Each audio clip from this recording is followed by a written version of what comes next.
There are many different types of anxiety, and actually statistics tell us that over 40 million Americans suffer from some form of anxiety.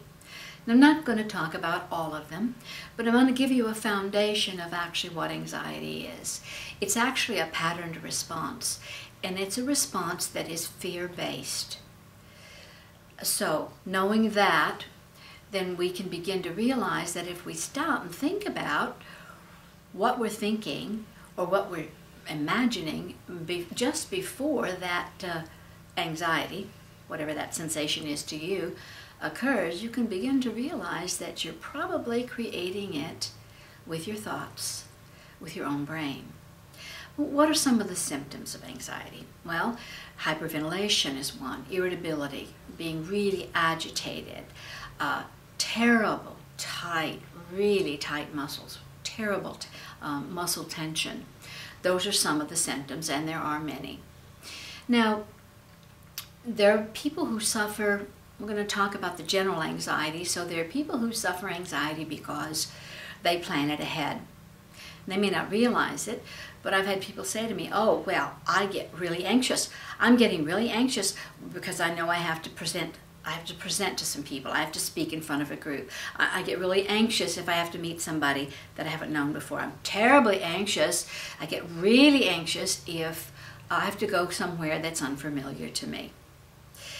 Well, one thing that's valuable is to begin to change our language. And we'll get to that some more in a moment. But there is another type of anxiety where people tell us that they have anxiety all the time. Changing your language can be very helpful. Paying attention to what you're saying to yourself and what you're saying externally as well.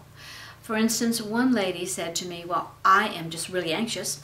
I'm always anxious. I have all this anxiety, and I just can't stop it. I can't do anything about it. Well, if you believe that, you won't.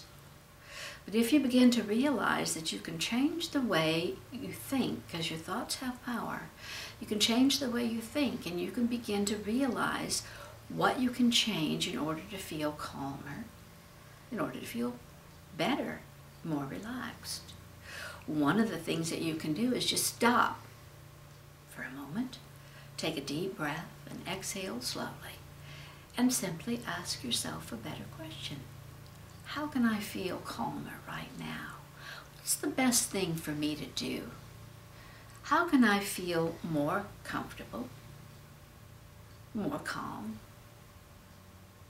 and more confident?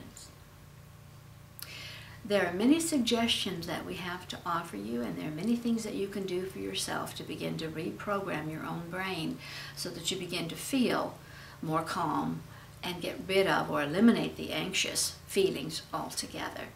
If you'd like some assistance with this, I believe that any one of our team can help you with this. So please get in touch with us.